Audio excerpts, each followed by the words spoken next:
Hello friends, welcome back to Data Center Guru Knowledge Platform, knowing A to Z of data center. I hope all of you are safe in this pandemic time. I pray God for speedy recovery of my friends who are going through the treatment and safety of my friends. And I would also request my friends to be at home, don't go out of your home without anything urgent, and it's better to watch these sessions which I have been uploading. It is going to be more interesting and more fruitful than going out unnecessary and risking your life. So coming back to this data center design ready for construction document, this is the last stage of the design process. So, and once this session is done, then we will complete the design stage of data center life cycle, and we will move to the next. And in this session, I will be talking in detail the same way the definition of data center design for construction ready, and then what are the processes which we follow, what are the elements, what are the deliverables we expect as outcome of this particular exercise. So the same way, this is the 5-stage design process. The 4 stages I have already completed through different sessions. You can go and scan for these sessions on YouTube. You will find it in my knowledge platform, Data Center Guru knowledge platform. And today we are going to talk about a ready for construction documentation design document. So I did a couple of research to find out what would be the more appropriate definition for data center construction ready design document, and that's what I tried to frame small paragraph for better understanding for my audience here.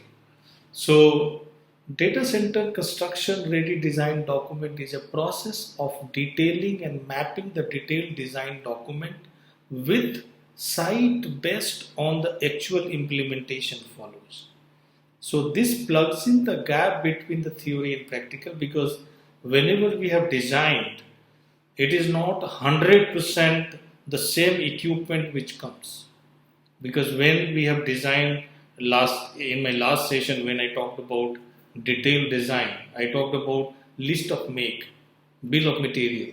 So that means whenever you are going and searching for specific product or solution, then there are multiple options or multiple OEMs for the same systems. But there are some different in the specifications, the size or something. But whenever you are going to implement that particular actual solution, so you have to make sure that actual specification, actual the sizes, etc., you have incorporated in this document, and the process of this is called data center ready design document process. So this is typically a more accurate ready for construction. So as much as accurate this document is, that many number of problems, lesser problems you are going to face in the construction phase.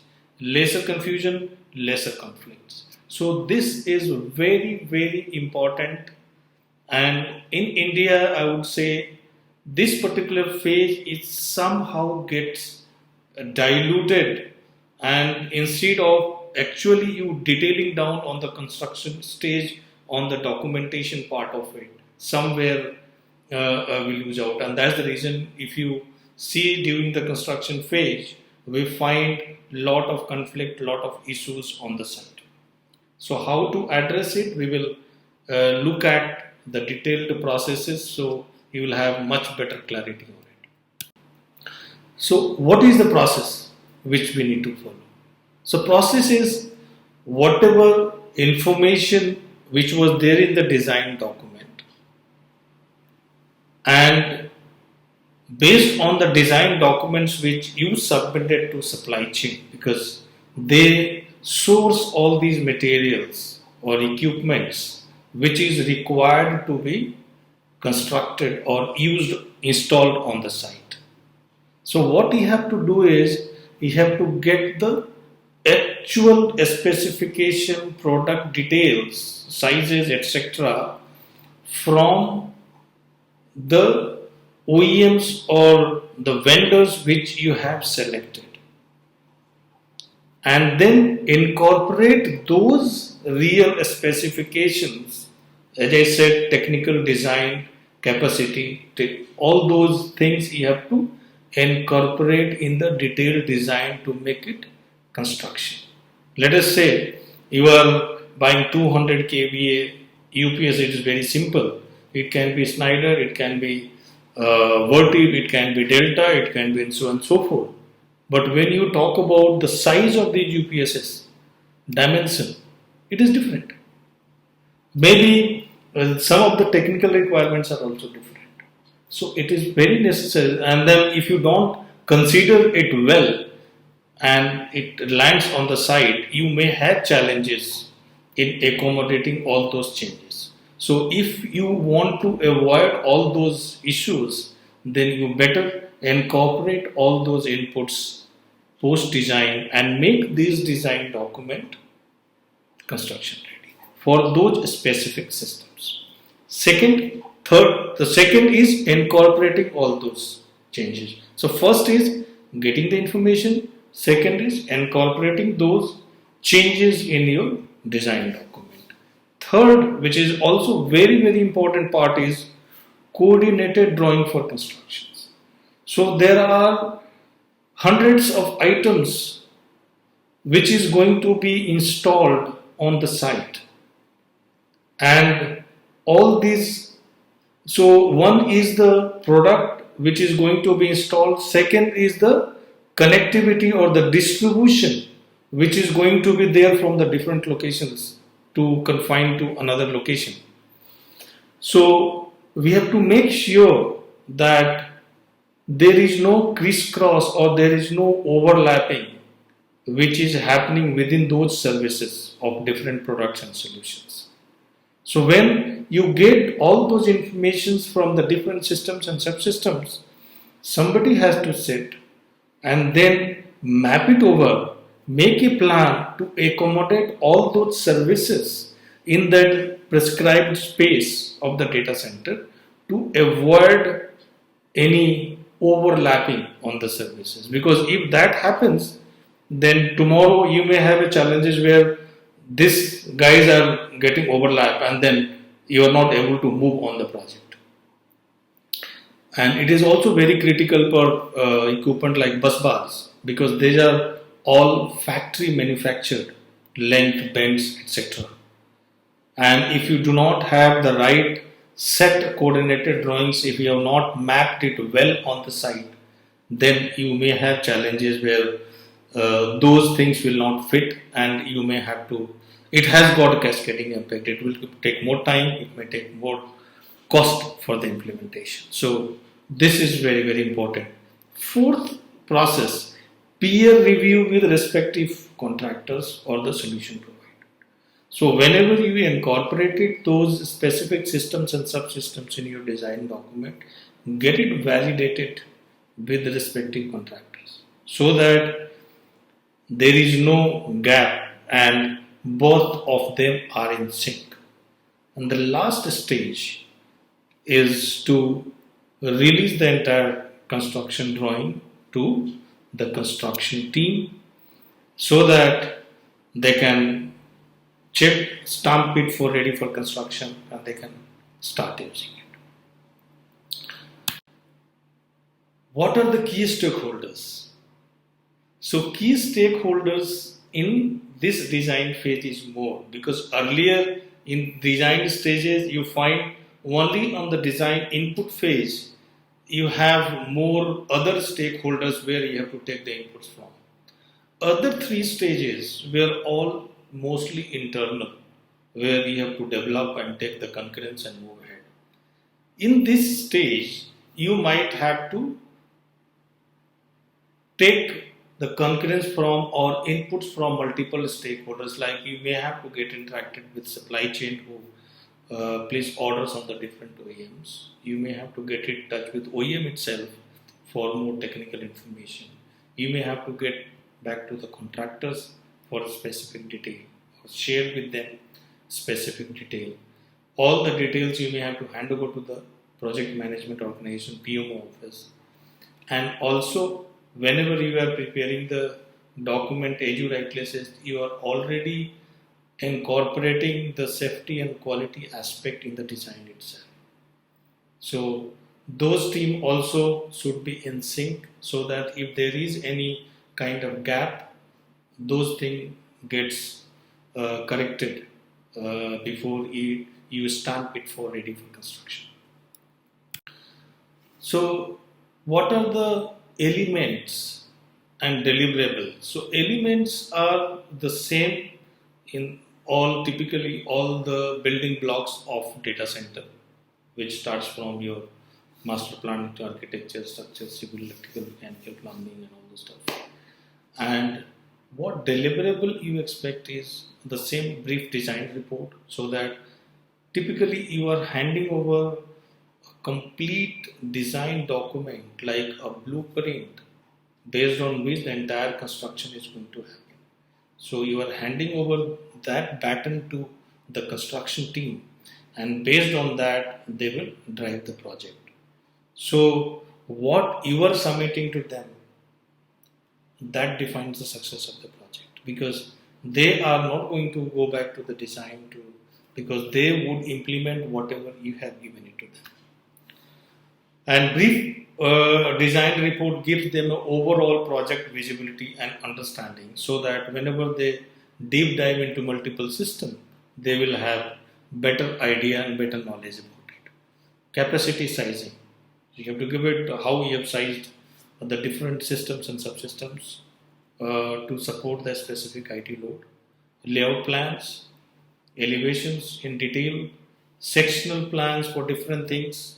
There are different services. Each services will have a plan, section, and also elevation to give a clarity. Typically, how do you imagine a specific product or item unless and until you have got three-dimensional view? So if you have got plan, you have got elevation, and you have got sectional view, any engineer will understand and imagine how the entire thing is practically is going to be. Schematic and SLD is very, very important, because the entire topology of your data centers depend on that. Control drawings in detail, specifications to check. So any systems or systems which comes on the site, the guy has to check whether the system being delivered is in line with the specification which is asked for in the design documents. Bill of material to control the overall not only the items whatever is getting delivered, but it also helps them in payouts or billing to their contractors or the specific vendors who are supplying it. Sequence of operations in data center, this is very, very important. Sequence of operations for each and every scenario. If you look at from, let us say, transformer to the rack, similarly from your DG to rack or chiller to the power units, you have to imagine if this happens, what would be the cascading impact, how the overall operations going to get impacted. So if you are able to do this sequence of operation exercise, you are able to mitigate all the risk, because you are able to evaluate and understand all the scenarios which can happen on that specific point of any specific system, and how does it affect the adjoining systems and subsystems, and how you are going to manage it, or how your overall system is going to manage it automatically or manually. Coordinated drawings, I already stated in detail. Coordinated drawing is very, very important part for success of implementation. And I have found the major problems which happen on the site only because of coordinated drawing. If it is not done properly, you have or you will 100% get challenges during the construction phase. Quality plan. This quality plan is lacking a lot in this industry. I have not seen any design consultant providing a quality plan which will ensure that whatever construction they are doing for systems and subsystems as a site, they are adhering to their specific quality. Because each and every system, subsystems has got their installation guidelines, quality guidelines, support guidelines. And those things are nowhere included in your design documents. So whenever you are handing over the design documents to the construction team, this quality plan has to be made, because it becomes a benchmark and handy to the project team to ensure quality delivery of the project. Because in our country, specifically in the data center industry where we belong to, quality of project delivery is a major challenge. So I would request the engineering companies, design companies to look at this fact, and even data center operators to ask this to the design consultant, so they should provide this to plug in these quality gaps on the site. If not, then you better to hire a competent agency or competent organization who can develop a quality plan and do the governance on the site to ensure quality. So with this, we have completed the design cycle, or all the stages of the design with this session, and I hope it has been very interesting and fruitful. It must have given you a fair idea about the design and the importance of design, how the entire design is done, what were the different elements, what were the different skills required.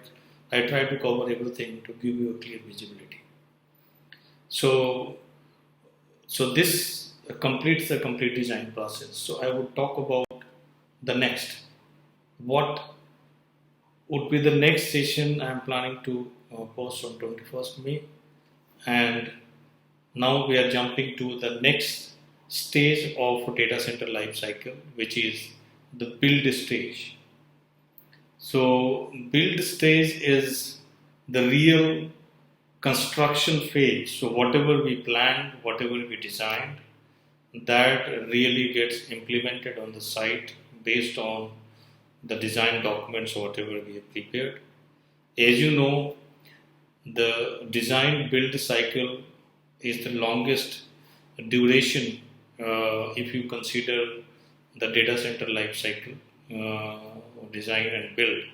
So around 10% is the initiation phase and 10% is the closure phase of the project, and the balance 80% is the time consumed by the data center build part of it. So here also I will try to divide into multiple stages, try to find what are the different skill sets, what are different elements which is more relevant to the data center, and try to break it out into multiple sessions, which will give you more clarity within this 15 to 20 minutes or half an hour session. So looking forward for you watching these sessions, and as I said in the beginning, better you watch these sessions rather than going out and risking your life. I am looking at more valuable inputs and feedback where I can be able to improve my sessions, which is very, very important, because I always believe in continuous improvement. And I may know something, but how you look at what I am talking about is the key. So I believe on the 360-degree feedback basis and the continuous improvement plan. And that is the reason I request you to put your feedback comments in the comment section, and I would request to share these sessions as much as possible to more and more people, so that more and more people can get benefited by these sessions. They can plan, they can decide their individual development plan, where and how they should develop themselves through these sessions. So, with this, I would like to wish you happy learning. Sabakar, have a great day. Bye for now. We'll catch up for next session.